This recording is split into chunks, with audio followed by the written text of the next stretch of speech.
Welcome to Sustainable Works. I'm Winter Nevers. We live in a world with a growing population, with a greater demand for things, and only one planet to get it from. The balance is tipping out of balance. Mother Earth has lots of patience, but it's not limitless. I suspect she would be bemused by the activities of humans. She would be asking the question, why wouldn't you do everything you could to protect the very thing that allows you to live? But we all have responsibilities. Jobs to keep, kids to get to school, bills to pay, just getting by. So how does sustainability work with all of that? How can we incorporate sustainability into our day-to-day lives? What you and I do counts. In this program, we're going to look at sustainability in education. What are our schools and tertiary institutions doing to teach the future generation about how they can make a difference? We take a trip to the inaugural Youth Eco Summit, yes, held at the Newington Armoury at Sydney Olympic Park. We visit Castle Hill Growers Market and share an excellent recipe for rice paper rolls, something all the family can eat. And we have a chat with John Dee, one of Australia's most influential figures on environmental issues. But first, let's go to Milperra Primary School, who have incorporated sustainability into their numeracy program.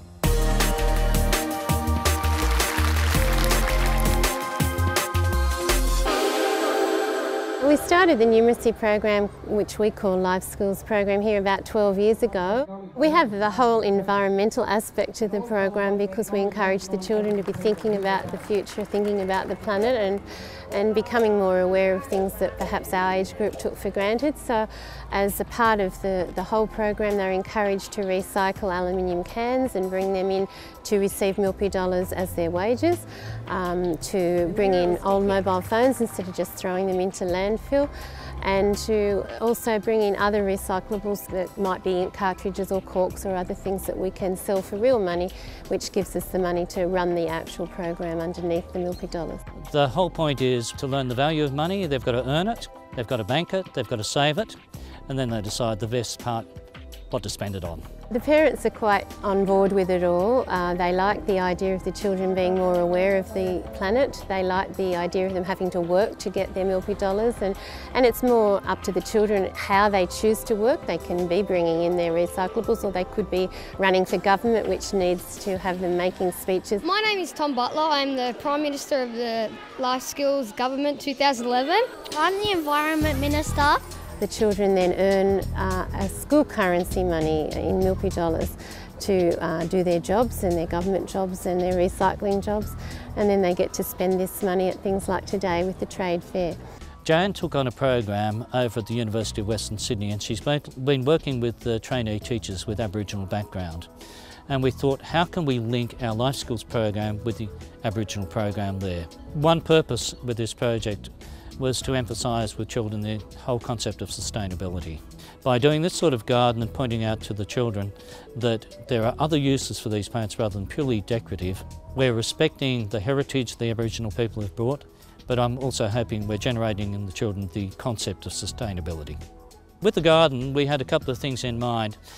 We wanted to push the idea that the Indigenous people, when they looked after the land, didn't just put plants in to make them look pretty. They were a resource and the people managed the land, and they managed the land very well. So we had the environmental point, but we also looked at this in terms of the life skills. If the Aboriginal people use these for a purpose, why not our life skills kids use it for a purpose? You'll see here that we've got a magenta lily pilly. This is one of the plants we're hoping to get fruit from so that we can make jams and jellies, and we'll sell them off at the life skills. What we've done on each of these plaques where possible is we've put down the scientific name. We've also put down the common usage name, so if you want to go and buy one, you'll be able to pick it up. And if there's an Aboriginal name, we put that down as well. This one was known as a daguba, and this one was used because it has edible fruit and it's a good water source. So if you needed water, you're desperate, you were thirsty, this is the plant you could get water from. I think it's fantastic that the school involves the Indigenous people in their culture of the school and the environment. That's fantastic. Well, this is a cartridge, and this is what we use for recycling, and other stuff is we do mobile phones, we do cans. It's good to have them to recycle so that they know, like it's just not just a throwaway world. You can actually put it to use and it can come back and recycle. Well, here we are at the Castle Hill Growers Market. Tell me, Belinda, what are you going to make for us today? Well, the theme of today's episode is education, so I thought we'd do something that we can get the kids really involved in. Yeah. So I'm going to do a seasonal twist on the Vietnamese rice paper rolls. Right. And what are we looking for? Well, so the first thing is avocados right here. So we're going to be using it today, so we really need to get a ripe one. See, something like this is probably good to use in about 3 to 5 days. If you want to speed up the ripening process, you can put it in a bag with some bananas. That'll make it ripen quicker, but we've got some good ripe Hass avocados here. So you give it a bit of a squeeze and see there's a nice push to that. Okay. It's a beauty. She's ready to go. One. We'll take her. So what's next? So next we need a really crispy lettuce. So Cos is probably a good variety to get that real crunch. So we need it as fresh as possible. So if you don't grow it yourself, a farmer's market's probably the way to go. So we're looking for a really bright green, healthy lettuce with no yellow or soggy leaves. So this looks like a great specimen. So next we need some snow peas. Legumes. Yeah, so these are the only legumes that we eat raw and whole in their shell. So these are really important ones to grow because they actually fix nitrogen into the soil. So when you plant leafy green vegetables alongside them that love the nitrogen, they have a really mutualistic relationship. So next we need some mint. Why are we looking at a pot? Why don't we just buy some sprigs? Well, I thought that we could use a few sprigs off this and then plant it ourselves because it's really easy to grow. In fact, so easy that it's quite invasive. You need to put it in its own pot because it'll just take over the whole thing. Just one thing with it, it loves sun, so put it in a nice sunny position. So as I remember, Belinda, there's carrot in rice paper rolls. Yes, but they're not actually seasonal at the moment. So I thought to replace that sweetness and crunch of carrot with something seasonal, we could just do a red capsicum instead. So I think they're over here. Hi, how are you? Hey, great, thanks. Can I get a red and a green capsicum, please? We need to grab a cucumber for this dish as well, so... Okay. And one of these too, thank you. Looks great. Yes, please.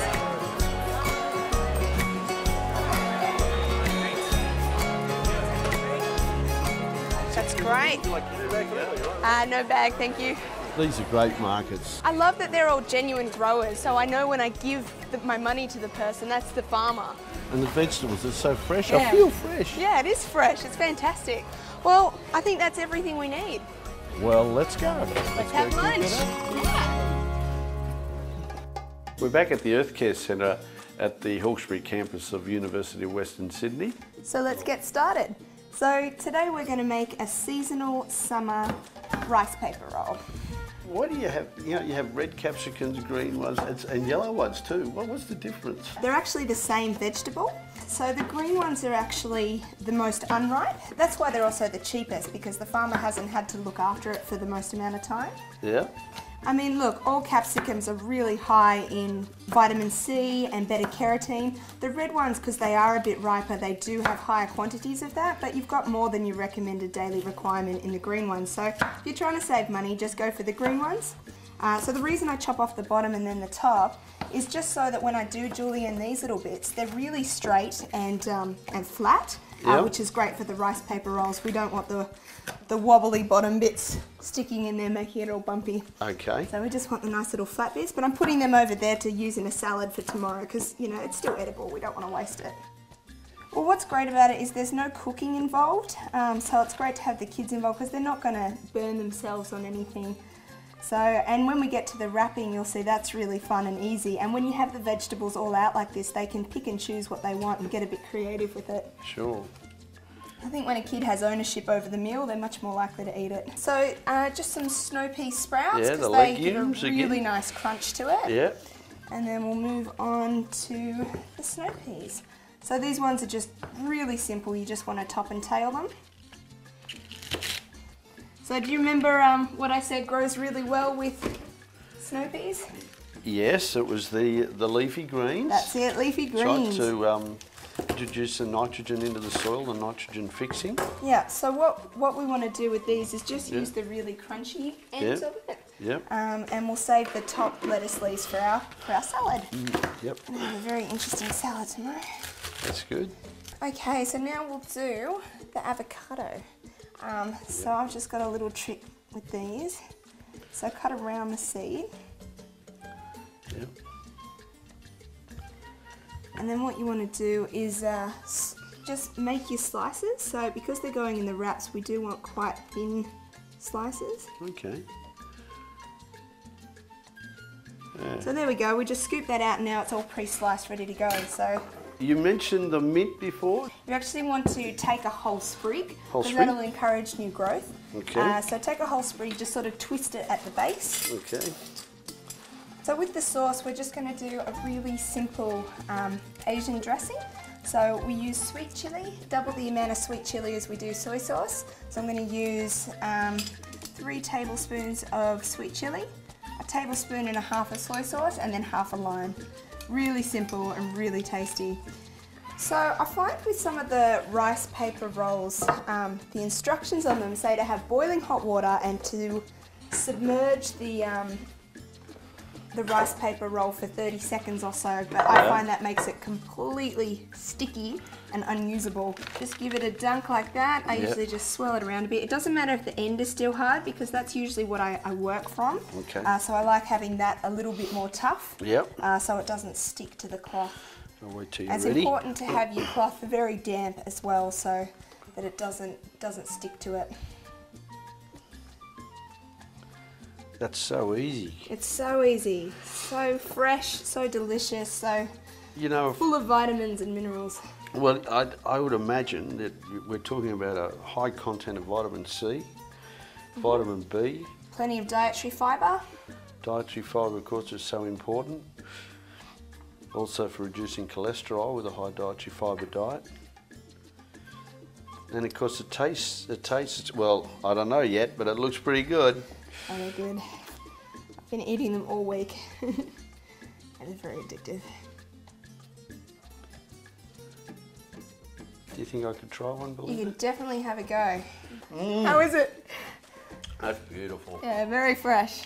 Very crunchy. You got lots of textures and flavours.